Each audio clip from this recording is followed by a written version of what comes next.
Hello, everyone, and thank you so much for joining tonight's webinar, Repealing Ohio's Death Penalty Once and for All.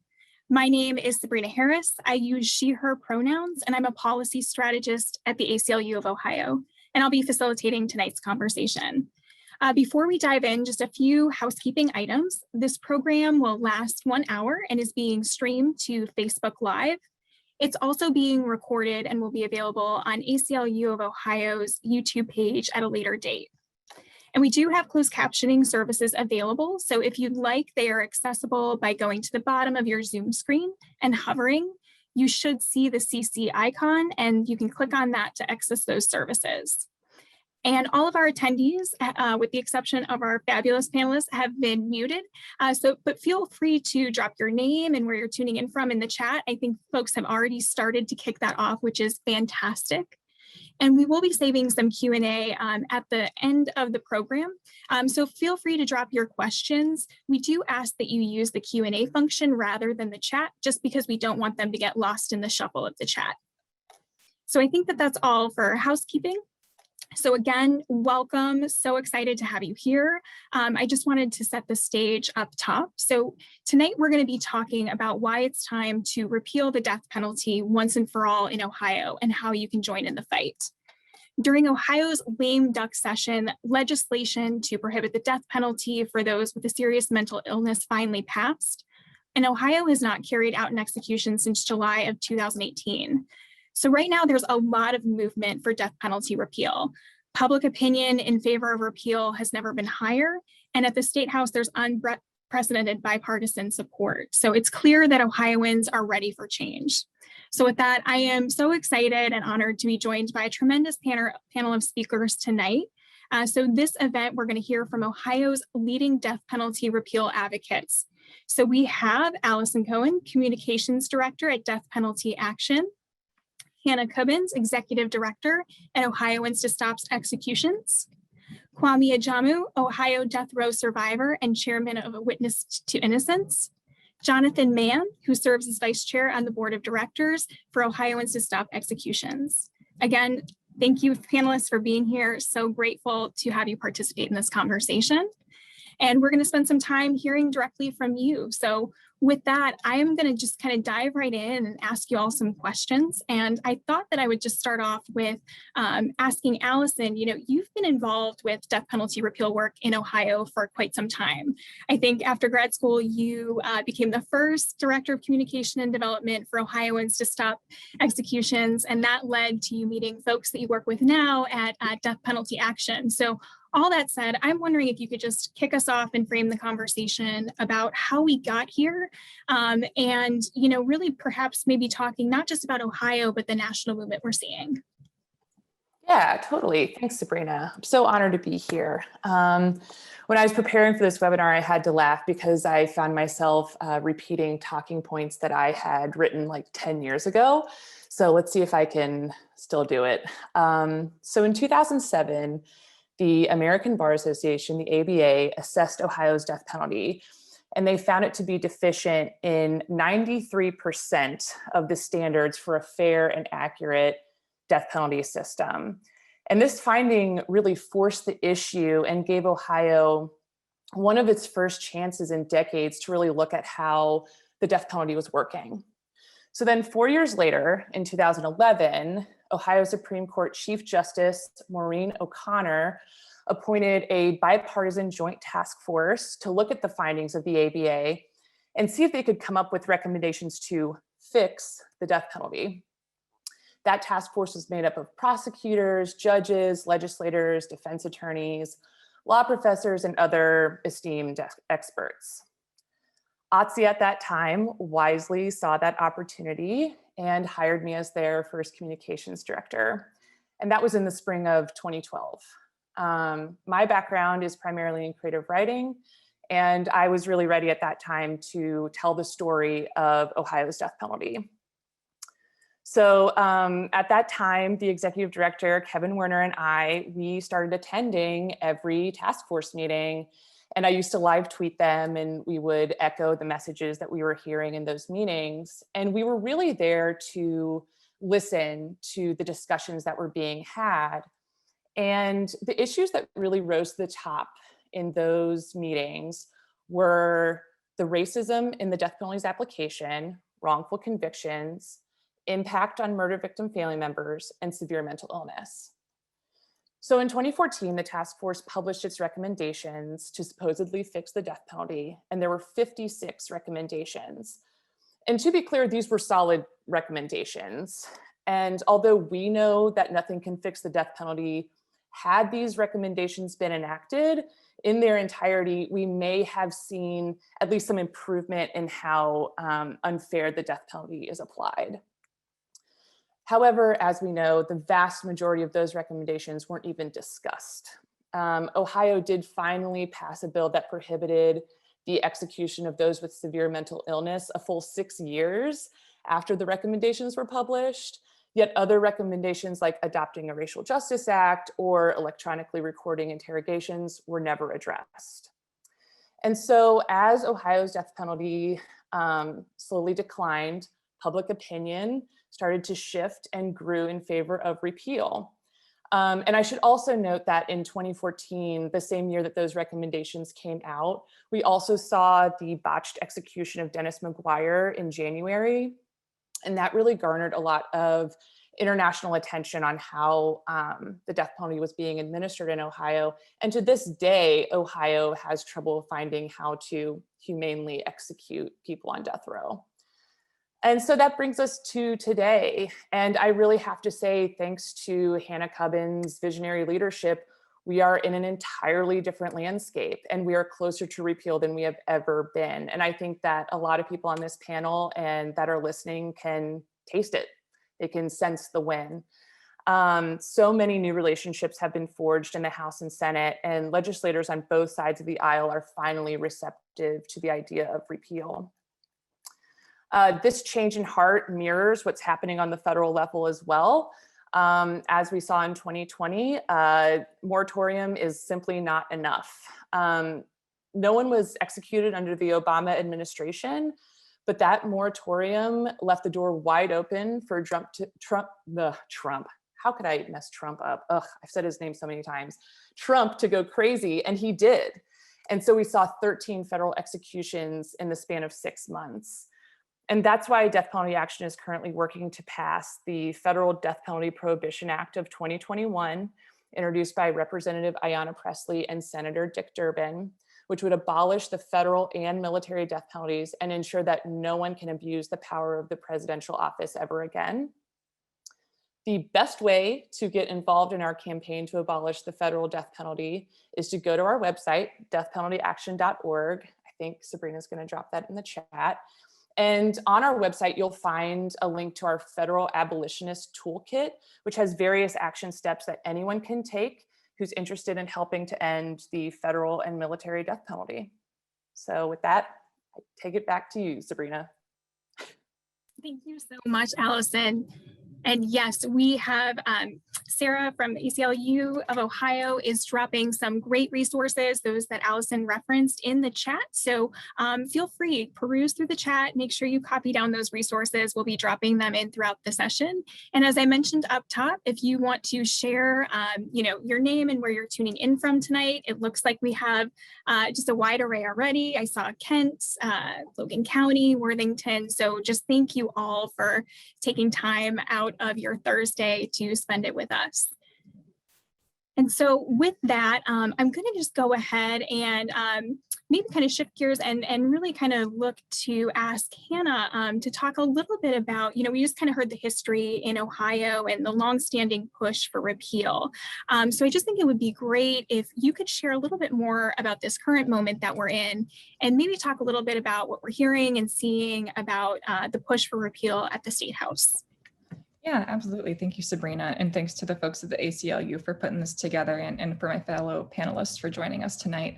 So before I get into the meat of that question, I do just want to make sure everyone is aware as to how we got here and how this opportunity came to be and how significant this moment is. So I'm going to take us back to late 2018 when we were in the midst of this gubernatorial election. So at the time, Ohioans to Stop Executions, OTSE for short, had two different paths in mind depending on who ended up being Ohio's governor. You know, we thought with Cordray, we might have some opportunity to work on reform measures, maybe even repeal. And then we were a little concerned about Governor DeWine because we had only known him as Attorney General. And on top of that, we were very worried about the super aggressive execution schedule that was going to be starting under his administration. So we figured, you know, with him in office, we'd be doing nonstop clemency work. However, both of those assessments were totally wrong. Very early on into his term, there were findings from an evidentiary hearing in a federal magistrate judge's courtroom that showed how tortuous Ohio's lethal injection protocol was. I believe something around 24 out of 26 individuals, not all in Ohio, I should clarify, suffered pulmonary edema being executed with this method. And the drugs were shown to have a fire in the veins type of sensation. And so Governor DeWine saw this and said, you know, we're not going to torture people to death on my watch. And so he, you know, ordered Department of Rehabilitation and Corrections to seek out another protocol. And to my knowledge, we're, you know, at a standstill. There's not much that's happened on that front because not only do we know so much more about the issues with the death penalty, but pharmaceutical companies don't want their drugs being used in this manner. So knowing that we had this time, we started seeing reprieves happening of all these execution dates. And knowing that, you know, this would probably continue, I started talking to legislators. I met with over, I don't even know how many, 100 legislators, I think, in the span of a few months. And those conversations very quickly debunked this long-held misconception that the left is against capital punishment and the right is in favor of it. The death penalty is a very weird unicorn of an issue because we're living in an incredibly politically divisive climate, both in the state and across the country, but both sides of the aisle and everyone in between is in agreement that the system is broken. It's costly, it's arbitrary, it's racist, and it wrongfully convicts people with alarming regularity. You're going to hear more from Kwame Ajamu later, but we know that Ohio has gotten it wrong 11 times, and those are just the cases we know about. So that means for every 5 executions in Ohio, we've had 1 person exonerated. And we also know that the system further traumatizes murder victim family members. The lengthy process denies them the opportunity to just grieve in peace and out of the public eye. But we also know that we can't shorten the process to lessen that pain because we know how often we've gotten it wrong. So we're left with this conundrum in a system that causes so much harm, just burns precious resources, and ultimately doesn't serve as an appropriate response to violence. You know, remarkably, Attorney General Yost himself, the other day was quoted in a story saying essentially speed up the process or get rid of it and get rid of it quickly. Again, the former is not an option knowing how often we've gotten it wrong. And I think in another story yesterday, he went a little further and said what we all know to be true, that this system is breaking down. So now we have 2 bipartisan supported bills. They're both identical, one in the Senate, one in the House. We have Senate Bill 103 and House Bill 183. Both would abolish Ohio's death penalty. The Senate bill has already had sponsor testimony, and we're looking forward to further hearings in the next few weeks. And yeah, there have been so many pushes in the past to get this done, thanks to the tireless work of champions like Senator Nikki Antonio. But I think this is different. You know, we know so much more about the system than we did 40 years ago. And the bipartisan nature of it all is really incredible to see, both in the legislature and in the grassroots. Ohioans want effective responses to violence and to disruption in their communities, and the death penalty doesn't provide that. So we're really looking forward to the next 2 years and getting this done and finally be rid of Ohio's death penalty. So with that, Sabrina, I'll pass it back to you. Thank you. Thank you so much, Hannah. I think that's just a great overview of, you know, how we've got here in this current moment. You know, it's clear that the support is there. The time is right for repeal. And I think, you know, what you really highlighted, as well as Allison, we know that it's a broken system, and it's a broken system with devastating costs. And so, you know, we're going to kind of transition and shift gears a little bit. And before we do, I just wanted to put another plug in that we are collecting any questions that you have. So if you do have questions for our panelists, we'll save some time at the end. So feel free to drop those in the Q&A box. And then I'm also just loving the conversations that are happening in the chat. We've got resources in there, and then folks are just saying, you know, where they're from, you know, and it's really great to see folks connecting via the chat. So just thanks for the active participation. So as I mentioned, I kind of want to just switch gears, really kind of just going again, focusing on death penalty as a broken system. And to shed more light on that, I am just really honored to be here with Kwame. I would love to just kind of ask you this question from your perspective, if you could share, why we need to repeal the death penalty once and for all. So that is the $64,000 question. First, though, thank you for allowing me to be here, as well as my panelists and everybody involved in this action. So as you know, I am the chairman of Witness to Innocence, which is the physical part of this movement. We are the ones that actually have been sentenced to die and survived that sentence by being exonerated because of our innocence. There are now 185 men and women, 183 men and 2 women across the United States who have been sentenced as such and exonerated. The reason there being so many of them, but I guess the main reason for this torture, this human torture and sacrifice to stop existing, not only in Ohio, but in the world, is because of the way in which it tears down the family unit. It destroys the moralities of which there had been bonding relationships between husbands and wives, mothers and sons, daughters and fathers, all of the units of your family. And then there's the physical loss due to death and illness of those family members and oneself. The death penalty is, in fact, a malicious reign of terror that has been perpetrated against human beings ever since the beginning of time. We are living proof that days, weeks, months, taken over into years into being put into isolation and physical disassociation from any human activities and associations, what happens thereafter. There are stages of this psychological disenfranchisement that we have suffered and are suffering and will continue to suffer that are beyond measure, that are beyond even having the help of any mental expert, if you will, for lack of a better word, to assist in those matters. However, one of the things that I am very vocal about here at Witness to Innocence is to have some type of mental assistance and to observe mental health issues based upon how these issues have happened so harshly upon human beings.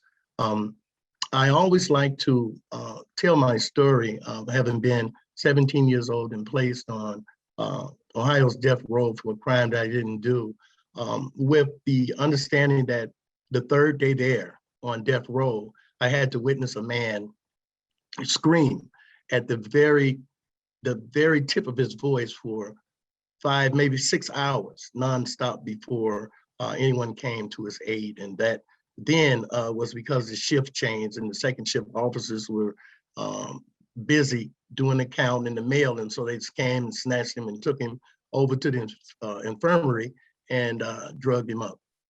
Brought him back to the cell and he was quiet for the rest of the day and on through the night. This was the third day there. So it was very, very hard for me to fathom what could have possibly been going on in this man's mind, because at that time, I couldn't understand why no one else was even giving a damn. You know, I was terrified. I was put into mental shock, if you will, because there was no way out of the cell. And I wondered throughout those 5 to 6 hours of his screaming if they would call cell 43, which was the one that I was in. So death row affects human beings in a very severe way, mentally, psychologically, sociologically, and spiritually. And then there's the part about how you're going to recover if you are a survivor of death row. And then there's the fact that who's left? If, like in the case of my friend Ray Hitton, who spent 30 years on a death row cell for a crime you didn't do, in the family, once you are exonerated for this crime that you didn't commit. And finally, before I go to anything else, I want to say also that I don't want to leave out the part that there's a whole nother family of a victim who has not seen justice, but has been agonized for the year, the 2, the 3, the 5, the 10, or however many years that person have been wrongfully incarcerated and sentenced to die and then exonerated. So there's a great litany of reasons why capital punishment should not exist. I would like to also tell you that here in Ohio, I stand on the fact that fairness, can you imagine being fair, killing someone? 88 counties in the state of Ohio, and yet 5, 6 counties have actually capital punishment sentences. Don't believe me? Go and check. Down in Pike County, 8 people were massacred, slaughtered. The offenders were not given capital punishment. Come up to Akron, 1 man is killed in a bar fight. The perpetrator sentenced to die. There's no fairness in that. Absolutely. And I'm not saying that there should be a capital punishment, but I'm saying that if you can make it happen, you have to make it fair. 88 counties in the state of Ohio, only 6 counties. With that, I'm gonna hold for a minute and then we'll be back. Thank you.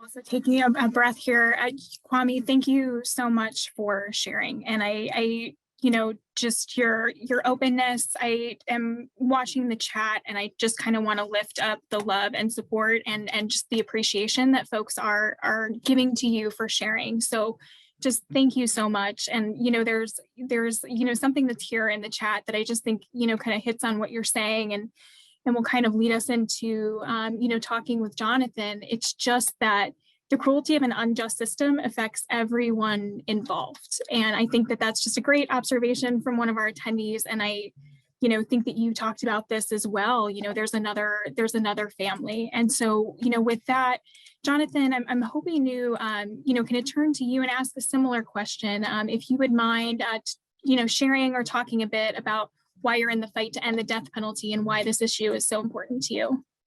Absolutely, and thank you for having me, Sabrina.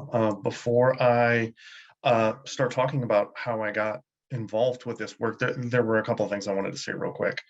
I think it was Sonny Jacobs and Peter Pringle that married each other after both being on death row for a crime they didn't commit. I say that to say we get it wrong, and these people can have a massive impact on our society. I want to say I saw that on NPR a few years back, and then I met Kwame Ajamu.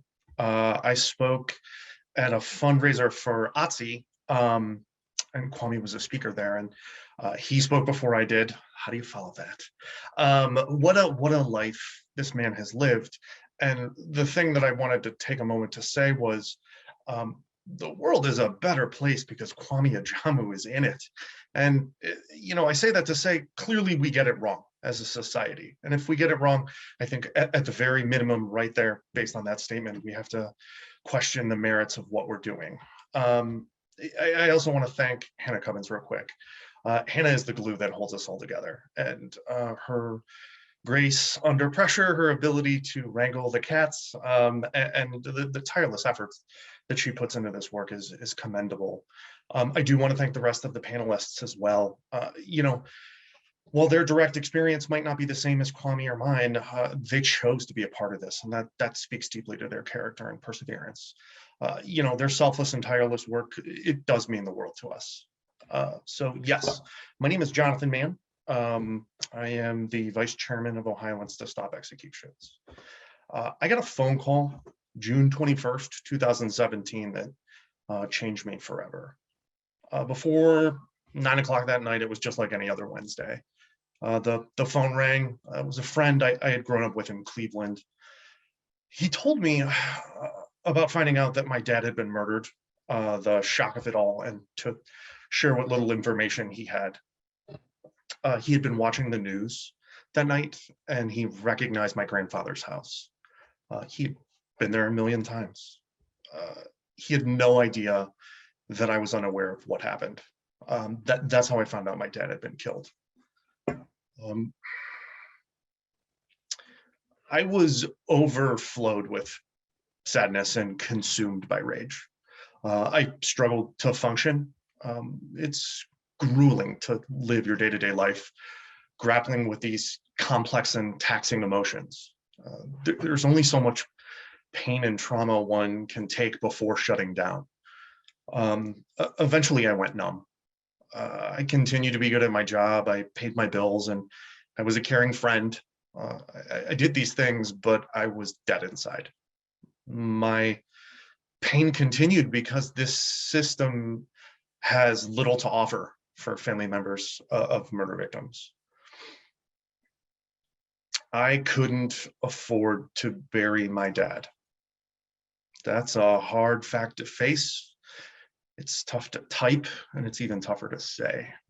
I applied to a victim of crime fund for help with burial and counseling. My dad had drugs in his system, and it made him ineligible to receive help for the funeral. I didn't live in the house with him, which meant I didn't qualify for counseling assistance. I felt like a leper from the group that was supposed to help during times like these. I felt ashamed and already filled with guilt. Often I cycled through what if scenarios that might have meant my dad would still be here. I blamed myself for his death, and even though there wasn't anything I could do to prevent it, unfortunately, the legal system was not much better.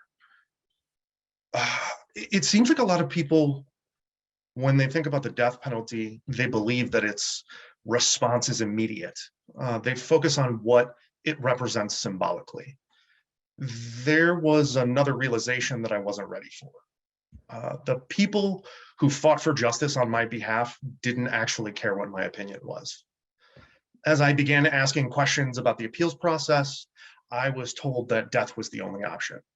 The prosecutor had no interest in exploring alternatives. As time marched on, it was clear this case was a way to continue looking tough on crime, a boon to bolster political careers, and a stream of good press. The cost of these benefits to myself and my family was steep. The emotional pain of having to wade through the death penalty case was high. No one explains how there are people who have been on death row for decades awaiting execution. They don't talk about the pain that we face with years of appeals, reliving the horror over and over again. We're still left with the void that someone we cared about is gone. While that person that caused our pain may be gone too, it doesn't fill the hole in our hearts. The death penalty wastes time, taxpayer dollars, and creates opportunities to make mistakes on a massive scale. It's nearly 3 times as expensive to put someone on death row compared to life without parole. Nearly 3/4 of that cost of capital punishment cases are in the legal fees for the trial. I say that to reiterate, there's got to be a better way here. Repealing the death penalty means expedited, reasonable justice. Life without parole essentially does the same thing as the death penalty does, but for a fraction of the cost. It ends the court proceedings, allowing families like mine to heal. It means currently wasted funds can go to victims' families for assistance with burial, counseling, and other critical services. It's time as a society we evolve. We need to abandon archaic, wasteful, and ineffective tools of justice. Thank you.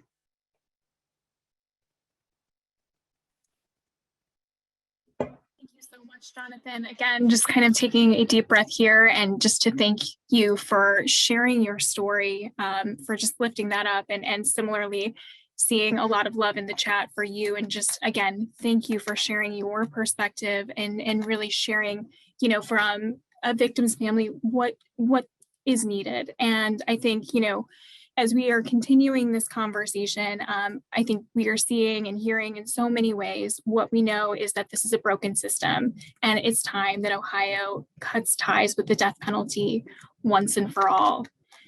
And so, you know, kind of with that, I did want to just kind of open it up, you know, to the audience to see kind of what questions you all have about the death penalty. And we got one that I would just kind of like to, you know, just kick us off with. The questions for Allison, and then, you know, definitely feel free, we can just open it up broader. But, you know, the question is, what do you think has caused the shift in public opinion in favor of abolishing the death penalty? Well, I think it's a couple things, right? So I think, you know, we've been sort of hammering away at public education for a very long time. You know, when I watched the press conference that was introducing Senate Bill 103 and House Bill 183 that would abolish Ohio's death penalty, I heard talking points that we've been saying for years. And I was just like, yes, like it finally reached the right people, right? And then beyond that, something that I wanted to say, and I think that this is really important, was when I was at OTC, I really felt like we made the assumption that, well, Republicans are never going to be with us. And, you know, people in power are never going to want to stick their necks out and make this their issue, right? Because it's so fraught with so much stuff, right? So much emotional baggage and otherwise, right? I mean, it's a delicate issue. And so I think that because we made that assumption, we never started conversations with not only legislators, but just unlikely allies. And when that work started to happen, which I think was like the 2018 era, that's when you saw this like landslide effect of like, oh, actually, this is like a politically viable thing to talk about for both sides of the aisle. And we saw this becoming a stronger bipartisan issue. You know, we had like some like, you know, pro-life Catholic Republicans with us, you know, Peggy Lehner comes to mind, but nowhere near the support we see at this stage in the game. And anyone that's paying attention to the abolition movement has their eyes on Ohio because they're like, wow, this is a huge shift over, you know, the 10 years that I've been involved with this work. So I think that was a big thing, was I think we just made some assumptions and it just wasn't true. And then I wonder how we can carry that lesson forward to other things. So that's my answer. Thank you so much, Allison. Does anyone else just kind of want to weigh in, give any thoughts? I think that was a great kind of overview in terms of just, you know, kind of the different ways you can look at it. But does anyone else have any thoughts around why you think public opinion has shifted so much on this issue?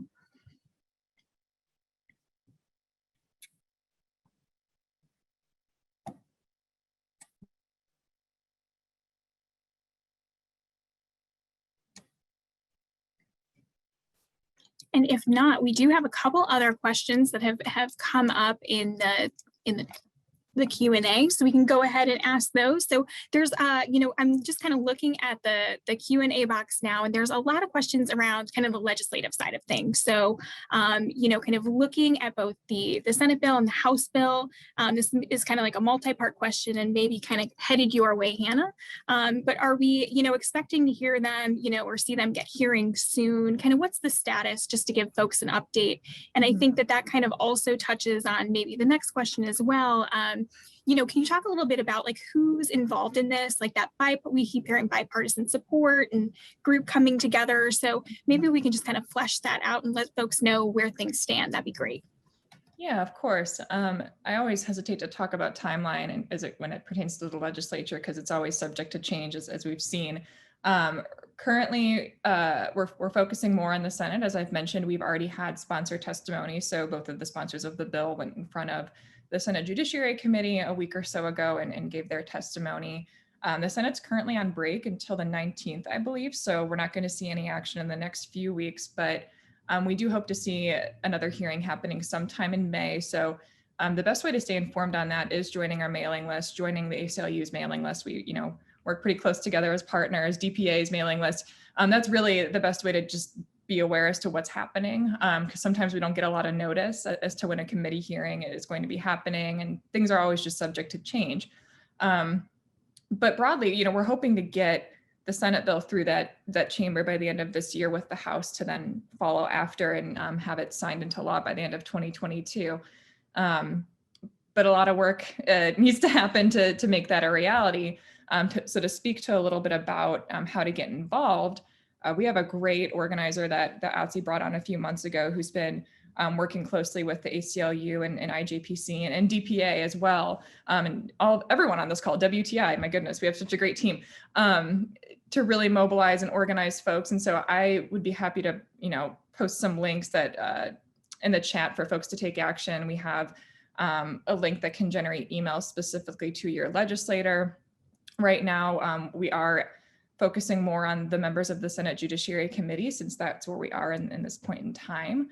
But there are a lot of ways to get involved. And I think the first step is just getting on those lists to know exactly when and what to do or say to your legislator. So I apologize if that's a little too broad or vague, but again, I'm happy to put some links in the chat, and I hope that answers the question.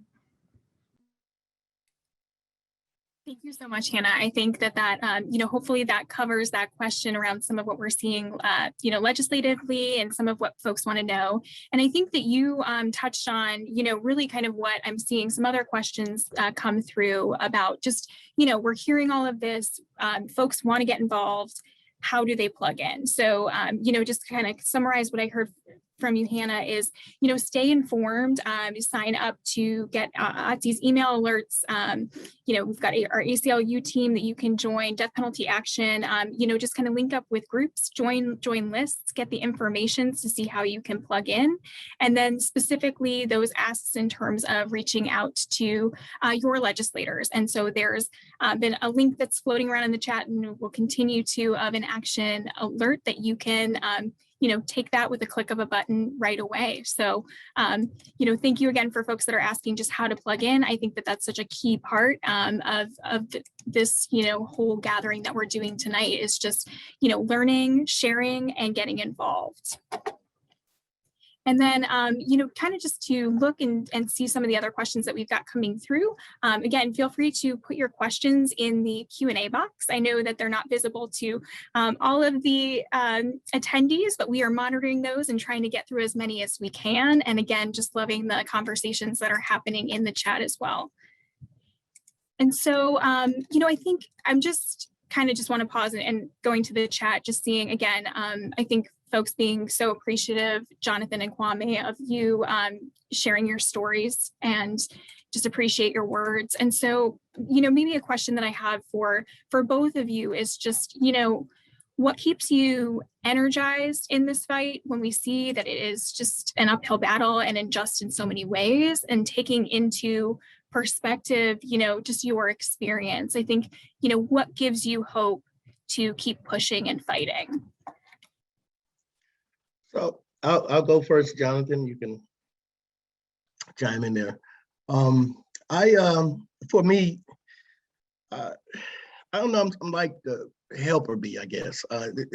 Ever since this strange occurrence happened to me in my life, I've had this feeling that the matter of wrong must be corrected, right? And which started me on the quest in the first place. But since having become more and more physically involved with like Witness to Innocence, OTSI, and the entire innocent movement, I have polished up the armor that I carried once, for protection of myself. And I see now that I'm in I have the abilities to utilize a platform to help others. And so that right there is the motivating part, the part that keeps me going. As we conquer each small triumph, it gives me more and more. Every time there's a state legislation, just a nod in our way, it gives not only me, but I would say everybody, a bit more oomph to go. I'm just the type of person that as long as I can do right towards something that has been, especially befelt me as wrong, I will continue to do that. And there it is in the nutshell. Jonathan. I got a few, Kwame echoed them well. Kwame's an excellent example of what keeps me going. It's people like himself and his group sharing their stories and illuminating people to the experience that they've come through and the person that they are on the other side.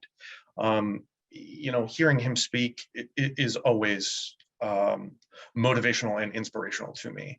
I would say also it sounds cliche, but it's really the people that, for an example, these panelists, these are all people who work extremely hard to make this happen, and seeing incremental progress through all of them and their tireless efforts, combining with everyone else's, it does make some progress. So I would say that that's a big thing too. The bipartisan support, I think that it's really starting to kind of kick in across the country. People are starting to realize it's not as much a political issue as it is a human one. So I think that in itself is also pretty big.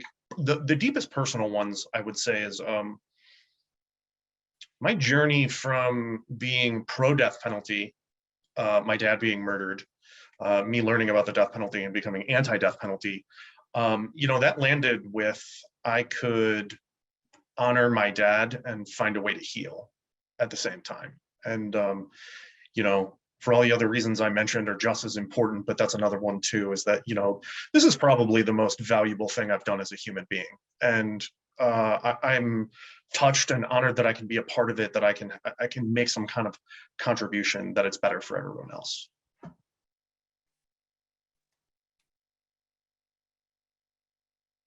Both for sharing. I think it's good in terms of just kind of lifting up, kind of what motivates you, keeps you in the fight. I think it's just, we are so appreciative just of you continuing to lift voices and just, to persevering even in those moments where it's a struggle doesn't even seem to cover it, right? So thank you again. And just looking for a different type of question, which I'm going to direct to Allison. I think it's a really kind of cool thing to think about.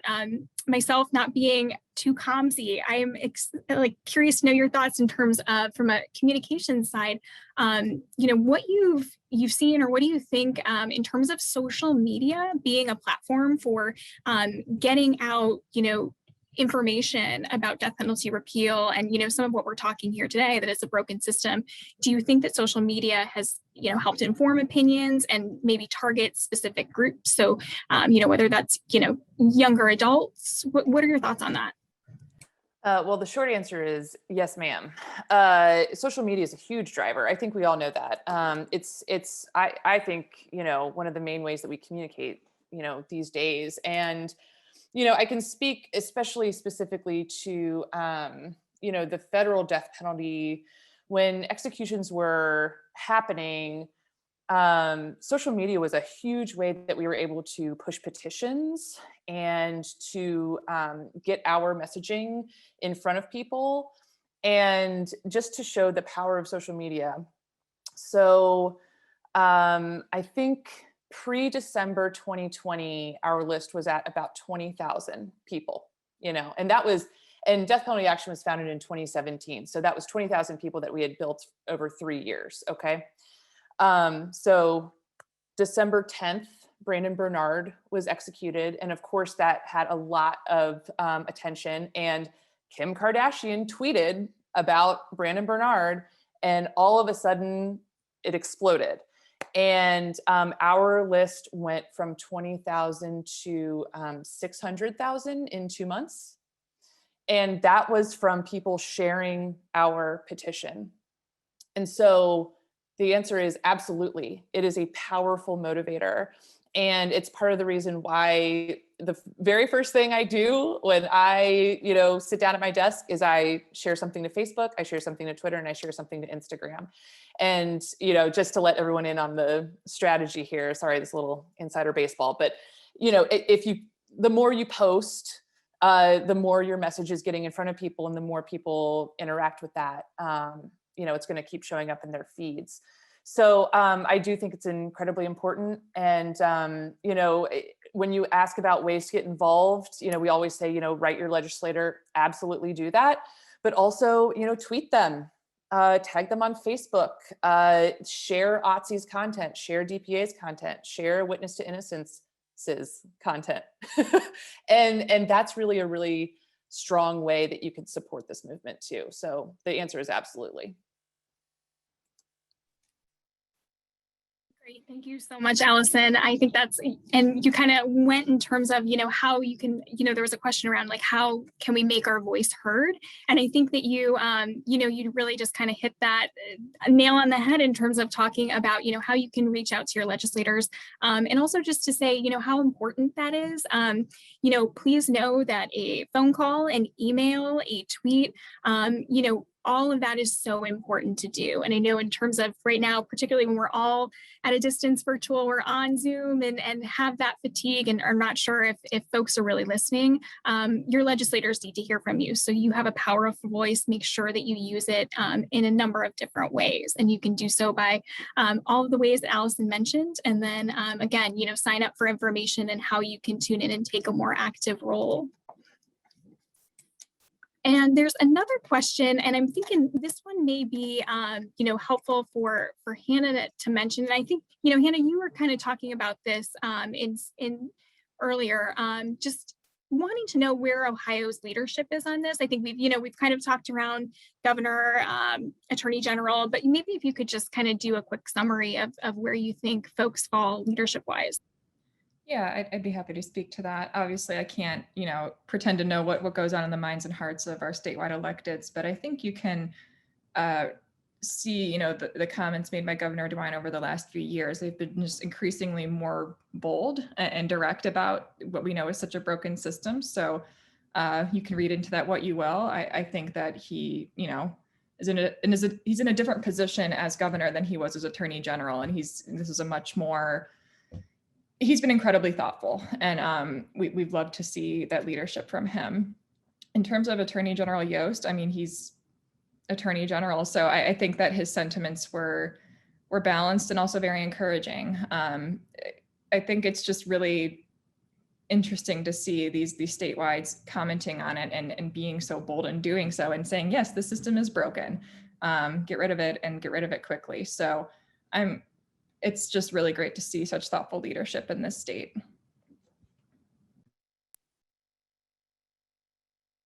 For sure, having those voices of leadership. Yeah, I agree. I think having thoughtful leadership that's being able to put information out there, share their views, that's a step in the right direction. And I'm going to go ahead and, just kind of, I think, open this up to anyone that would like to kind of speak on it. And I think that we've, been kind of talking about this in a couple different angles tonight, but, we've seen legislative pushes previously. We're kind of talking about, the public opinion shifting, things of that nature. But I think, if you have any thoughts, just like why it's different right now, like we keep talking about this momentum, this feeling, if there's a way that you can kind of put that into words, why do you think it's different and why is the time? You want to go, Hannah? All right, I'll take it. Go ahead. Yeah, go ahead. I don't know. When that question that came up, I looked at Al and she was saying some of the things that I was thinking. I was kind of scared to touch on, the social media aspect of it, which also brings into for you to understand is that the youth in today's society is actually what pushes this social media monster that we have. When you mentioned the thing about Kim Kardashian, she's under 40 and with, I'd say about 10 million followers under 20, under 30, that's actually following her. So, and then you look at on around and around and around, and you notice that a lot of the persuaders today are young. But then, having said that, history shows us that all of the people who stood in the marches, who fell at the buttons of the heads and the sickings of the dogs and the pushing of the police hoses and everything, were young kids, young adults, 18 to 25 years old. So, there's something about that young mentality, the strength that it ascertains once the numbers come together and they're all on the same page, that makes whatever the movement is push a little bit harder. And I think right now that we're in that same situation as we was coming out of the 60s into the 70s, it's just a different set of flower children, that's all. But I think it's pretty much those young kids that's going to make the difference, Yeah. I mean, and here's a compliment for you. Look at our sensational young director right there in Hannah Hopkins, enough said, So it's going to be that. It's going to be the change in the mindset that brings it all together with a bunch of the old heads, in there too. Yeah. Just my little 2 cents. I think that's amazing, Kwame. Thank you so much for sharing. Yeah, I think all good points and lifting up, Hannah, and I saw it come off mute. So I do want to just see if you've got any thoughts around that question as well. Yeah, I think Kwame covered a lot of it, but I did see another question that I think kind of ties into this. And it was, someone was wondering why reform to the system is not an option and why we're just talking about repeal. And I think that, there are a lot of things that make this time different. But as I've said, a million times before, we know so much more now than we did 40 years ago, especially in the state of Ohio. And what we've seen over the years are other states that have tried to implement reforms. Maryland is the state that comes to mind. They tried to limit the cases that were eligible for death, and even the prosecutors ended up hating how the system worked. And so they eventually abolished. And so there have been a lot of states that have tried to reform it, didn't work, eventually abolished. And I think that it's just adding to the overall momentum that we've seen, especially in Ohio as well. For sure. I think that's a great point. Kind of looking, we kind of go from social media, who we can tap into, knowing that's changing a little bit and getting new voices engaged in the fight. And then looking overall, national perspective, we are seeing a lot of movement very recently. So it's just, kind of everything is coming together in that perfect way in terms of, just this moment for momentum. And I think, as we keep talking about, this is the time we need repeal. I think, we've definitely heard it's long overdue. So it is far past time, we could also say.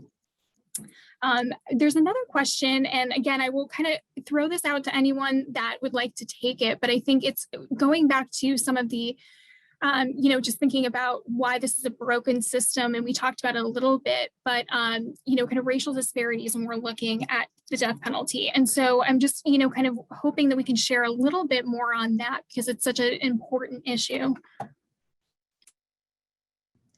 Yeah, I can speak to that just briefly, and I'll let other folks chime in. But a lot of people make the assumption that people who get sentenced to death have committed, the worst of the worst crimes. But in reality, the severity of the crime is not what determines who gets death. As you said, it's incredibly arbitrary based on where you live, if the county can afford it, if the county prosecutor wants to seek death, and largely based on the race of the victim as well. If you murder a white person, you're much more likely to get the death penalty as a sentence. So I know Hamilton County did a study recently, and I think I might, forgive me, don't quote me directly on this, but I believe Black defendants who were convicted of aggravated murder were about 5 times more likely to receive a death sentence than other similarly situated defendants. And that's just data from Hamilton County, which is incredibly useful to have because they're one of the most aggressive seekers of the death penalty in Ohio. But I'll let other folks chime in. So yeah, just briefly touching that, what Hannah was saying. Also, if that female, that victim is female, makes it like spot on 10 times worse, you know. And to round it all up, the hurt that comes from that racial disparity is always, again, centered on the family of both the victim and the alleged perpetrator of the crime. It always goes back to the sons and daughters, mothers and fathers, husbands and wives that's left behind to suffer whatever repercussions comes either way. And it's usually based on the sad hue of a person's skin. So wrong. So wrong. I would add one more thing as well. There was a study that was done on family members of victims. I believe it was in Minnesota and in Texas, and it was evaluating their overall health in reaction to going through the capital punishment process versus not. And you know, while I don't remember the exact details, essentially it was that the family that did not have the death penalty were by far healthier across the board psychologically and overall physical health too. You know, I say that because the toll is great. You know, so reform is, I don't speak for the group or the movement, but for me as an individual, reform is not something that I'm interested in. You know, we need to eliminate this because a bunch of reasons. Yeah, I just wanted to add that.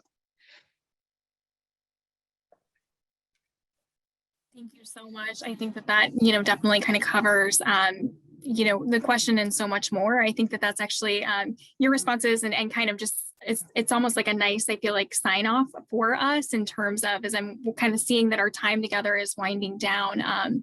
I, you know, just kind of want to transition us from the Q&A just to a bit of a closing. But before I do, I just want to see from any of our panelists, you know, again, thank you so much. Just anything that you want to add at the end before I just kind of share our action items and do our sign off.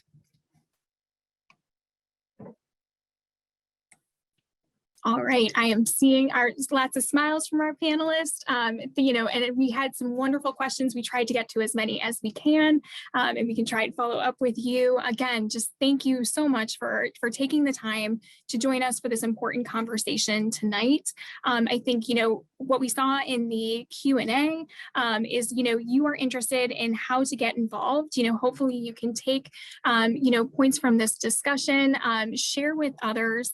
Please, you know, kind of join and start to follow different groups that are involved in this effort, in this movement, and figure out the best way for you to tap in. We've included some of those links so you can get newsletters and things, get on listservs. So join our groups, please, you know, follow OTSI, follow DPA, follow ACLU of Ohio for continued updates, and make your voice heard with your legislator. So we shared a number of different ways to contact them. We dropped a link in the chat for you to do an action alert. Let them know that you are ready. We are all ready to cut ties with the death penalty. And so with that, I just want to again say my appreciation, honored to share the virtual stage with all of you. And again, particularly Jonathan and Kwame, just to talk about the love, support, appreciation that I saw in the chat that we were able to uplift a little bit, but not nearly enough. So thank you just for your grace, your strength, and sharing your stories. Allison and Hannah, thank you so much for sharing your perspective, your work on this. You're phenomenal in what you do and happy to partner with you all. So with that, thanks everyone for tuning in, and we hope that you have a great evening.